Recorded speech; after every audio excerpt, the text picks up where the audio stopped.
see this? They don't let up. Almost had me a 10-year bid on a tax rep, roasted my number banks in Harlem. Cost me $1 million in a year. I don't let up. Making it personal. Only one thing to get me. Me, Dutch Schultz, me! Now this. Nothing you can do right now, Dutch. This is one man you can't talk to. Talk. You lawyers talk. This rat's gotta be hit, you hear? And he's gonna be hit right in the head.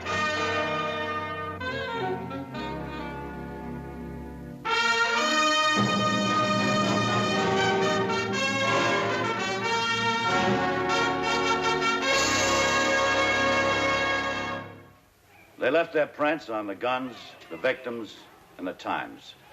The prints of the men who terrorized New York in the 20s. That strange and nightmarish time when a gangster sat in judgment and passed sentence on a public prosecutor.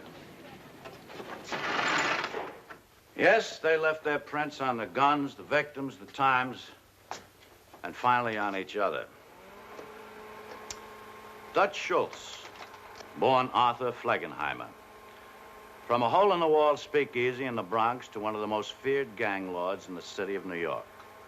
Ruthless, wild, unpredictable, a troop of 100 triggers on his payroll, the Dutchman was considered an outlaw even in his own outlaw world. And nobody in the mobs would stand up to the Dutchman.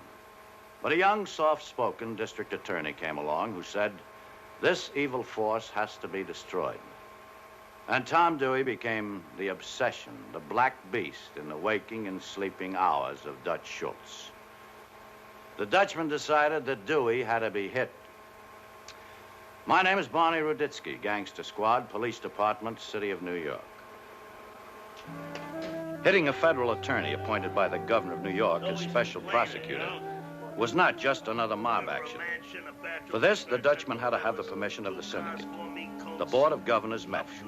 There was Strella from Chicago, Pocris from Detroit, there was Raskin from Cleveland, Rahm from Los Angeles, and representing the East Coast, there was Mr. G, the Prime Minister. Dutch, how are you? All right, boys, let's get on with it. First, I want to thank you all for showing on such short call. The question is an important one, needs a quick answer. Anyway, Schultz feels it needs a quick answer. I'll let Dutch put the question. I say we hit this Dewey. Go on, Dutch. Well, it ain't just me, my interests, I mean. This here Dewey's declared himself. And if you let him knock me down, well, Strella, you're next. Parkers, you, and you, and you, and you. One at a time. He hits one, he hits all. Well, it's about the crop. We can have discussion. Go ahead, Strella. I listen to what Dutch says.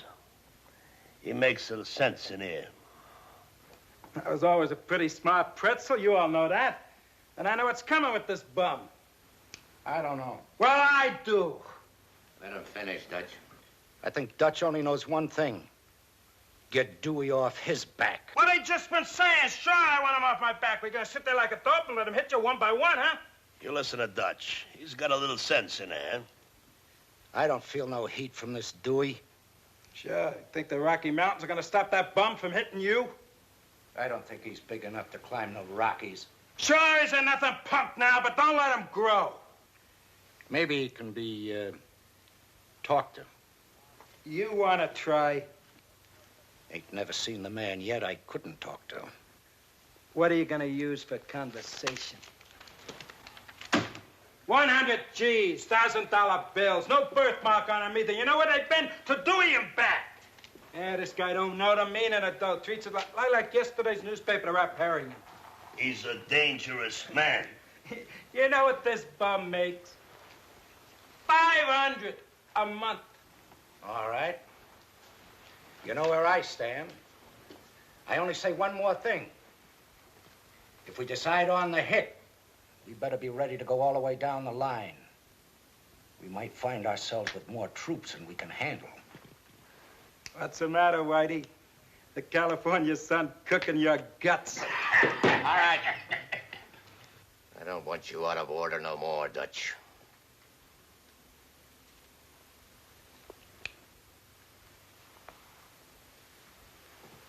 Any more discussion? I listened carefully. I don't think we make no hasty move. We take a week for consideration. I put the motion.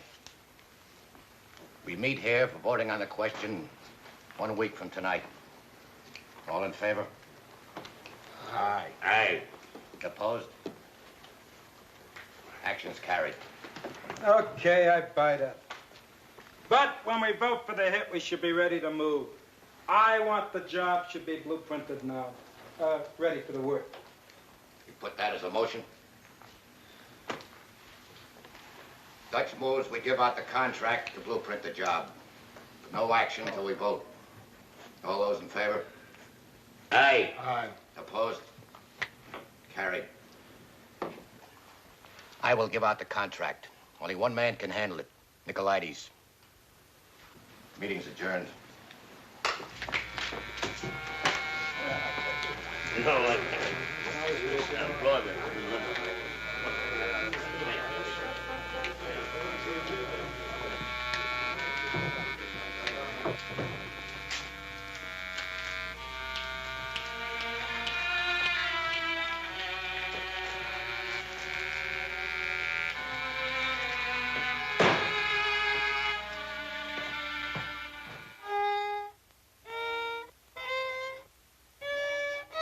This is a heavy contract. So we use heavy artillery. For this one, you use heavy brains. This one is for the syndicate. Oh, damn, she's gonna kill me. Who we hitting when? You don't hit nobody. A Schlamann? For that we send you the chicken flicker, half price. First, you make the plan. You give me the plan, I send it to Mr. G. If he likes the layout, he gives me the word. I get the word, I give you the word. Then you make the hit. Who's the target? Dewey.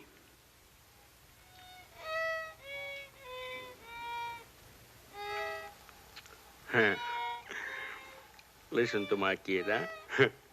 He's only 36 months. Wonderful, huh? Nico. You said Dewey. That's right. The Dewey? That's right. Tom Dewey? Thomas E. Dewey? I said it was a heavy contract. Hey, Manel, what do you think?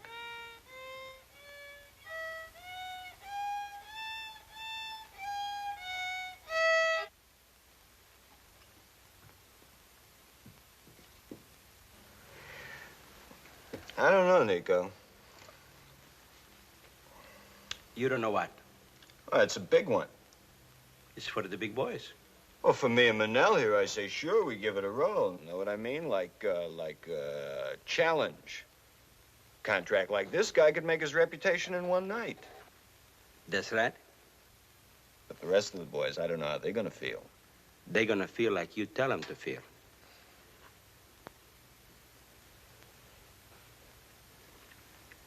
Well? How much time? Mr. G wants to see the layout next week. Dewey. Gonna be a big stink. Why don't you let Mr. G worry about that, huh?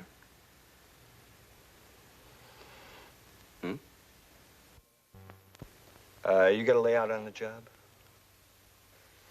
Sure.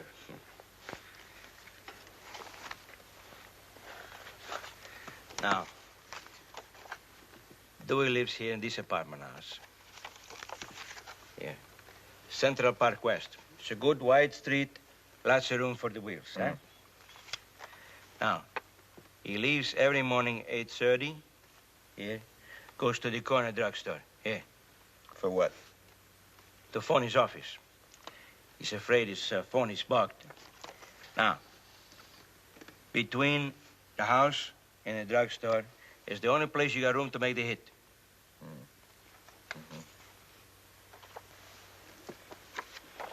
Bodyguards?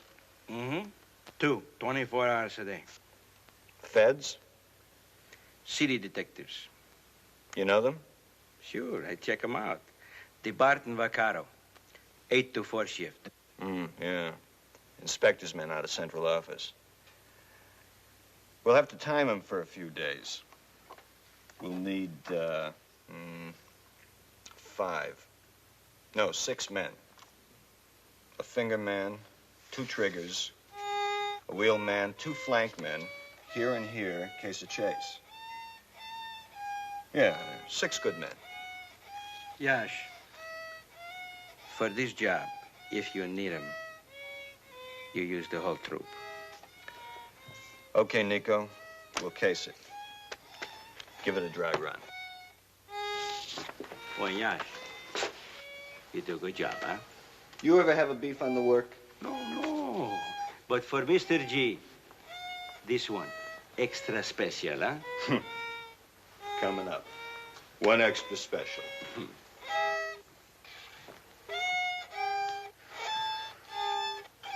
Hey, Nico. Who gives your kid lessons? Oh, Professor Salchito. Him we hit for nothing. On the house.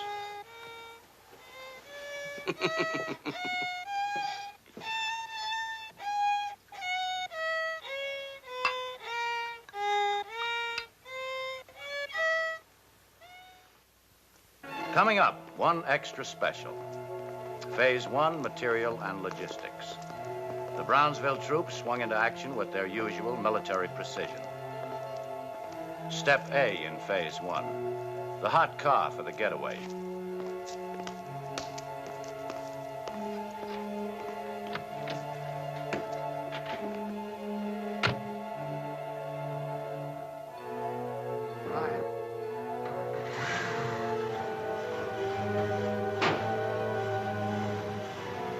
Brought to the drop where it would remain under wraps until D-Day.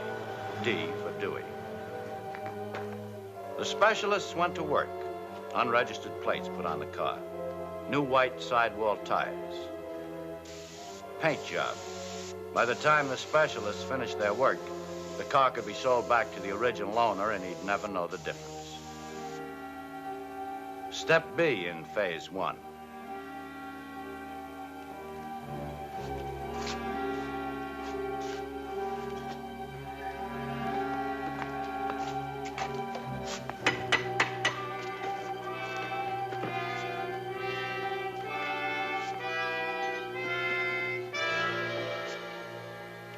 Guns, Army issue, a shipment to Europe. The weapons would not be missed for months. Step C in Phase 1. Added insurance, expert gunsmith. Numbers on weapons removed. Acid tests now showed no latent imprint. Gun barrels threaded.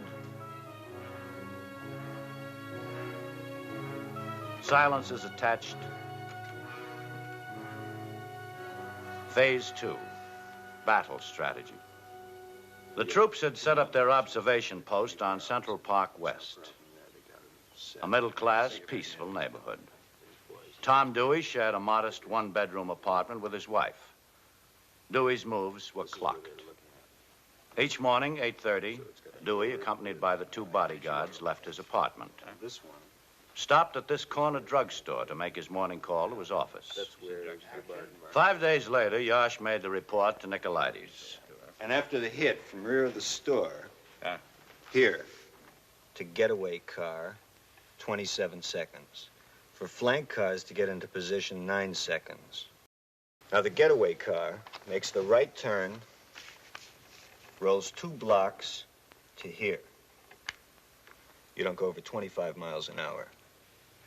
Makes the left turn, 3 blocks, then right turn, straight ahead to where Moish is waiting with his heap. They dump the getaway car and Moish takes off. Now, you pass any patrol cars on this route? I'd clock them up. There's a beat car that crosses here at 8:49. The getaway car is past this point at 8:44.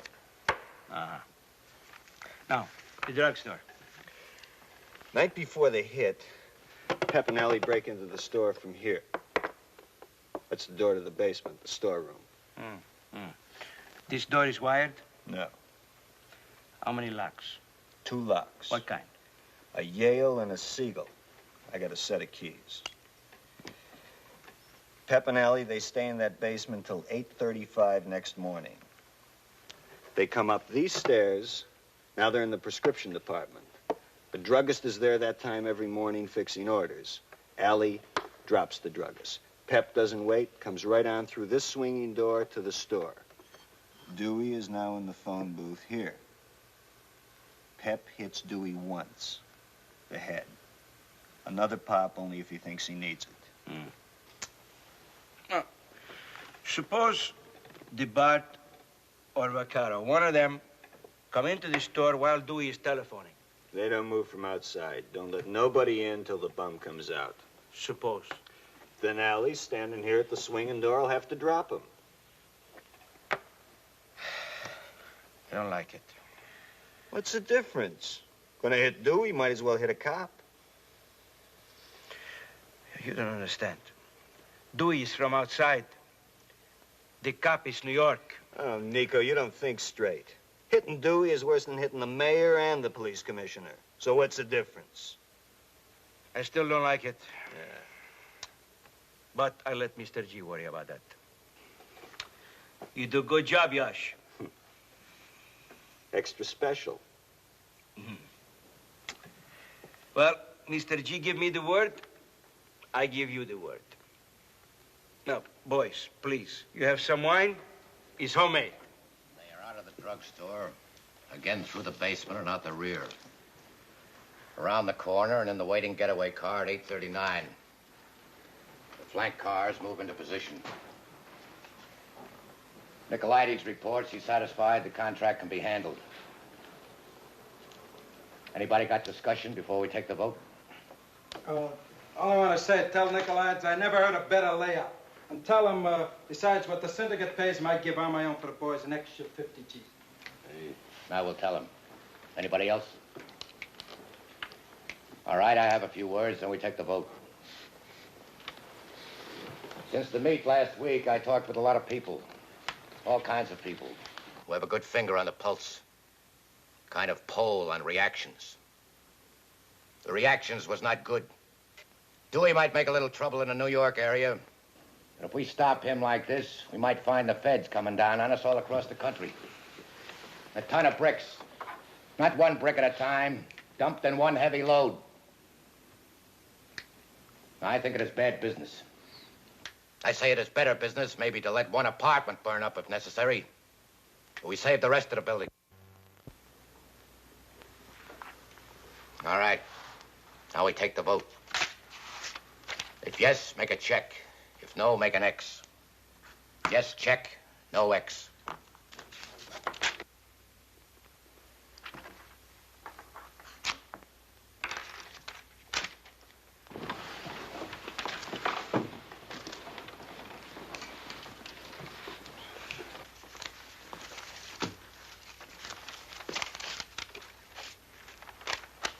No hit. No hit. No hit. No hit. Hit. No hit. No hit. No hit. No hit. No hit. 9 no's, 1 yes. Question is voted down.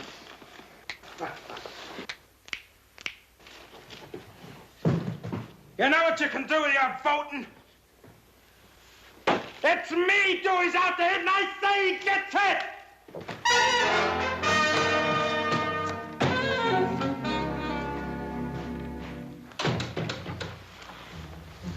Bill, you will call Mr. Nicolaides. You will tell him to be at my apartment at 11:30 tonight.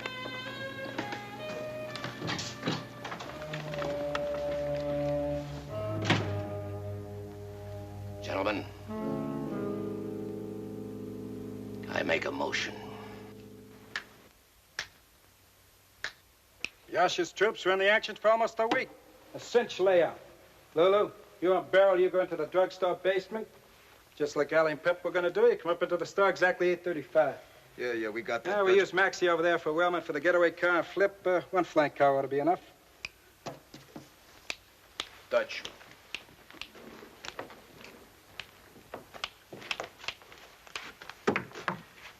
Dutch, don't you think we're pushing kind of fast to make a hit tomorrow morning? Job is all laid out, no? I know, but we don't even have time to clip a hot car, no plates, guns, Here's nothing. what we got. Okay, Dutch, but the syndicate said no. Are you working for Syndicate or me? Sure. I'm just saying that we better look out for trouble from the syndicate, just in case... All right. Go in and tell Maxie and Flip we meet him at the 110th Street drop. 4 o'clock. We roll out of there at 4:30. You and Beryl will be in that drugstore basement before 5. Move!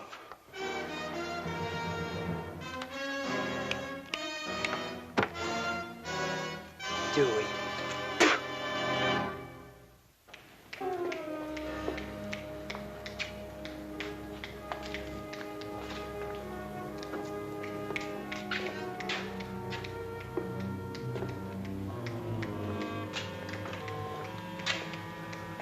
Flip, you take the flank car. You move only if something goes wrong.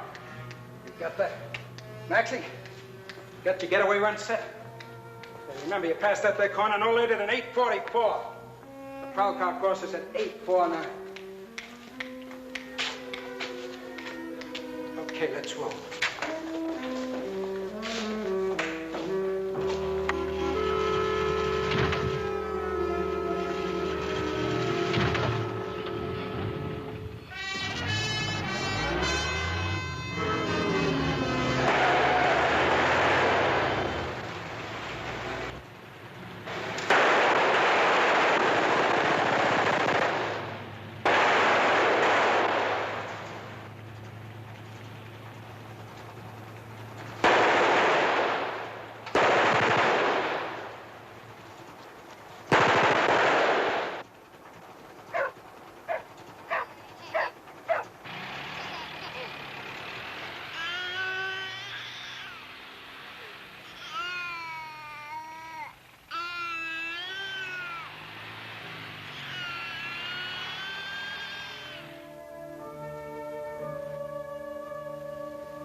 Hey, Lulu, don't make no boo-boos.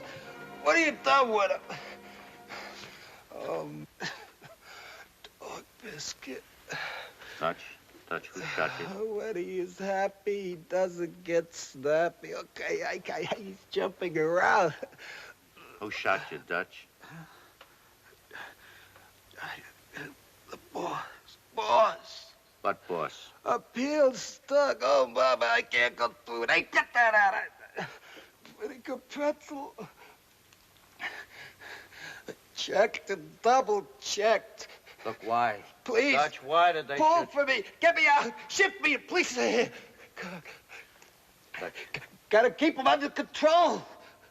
My gilt-edged stuff. The rats are too dead. Dewey, hit.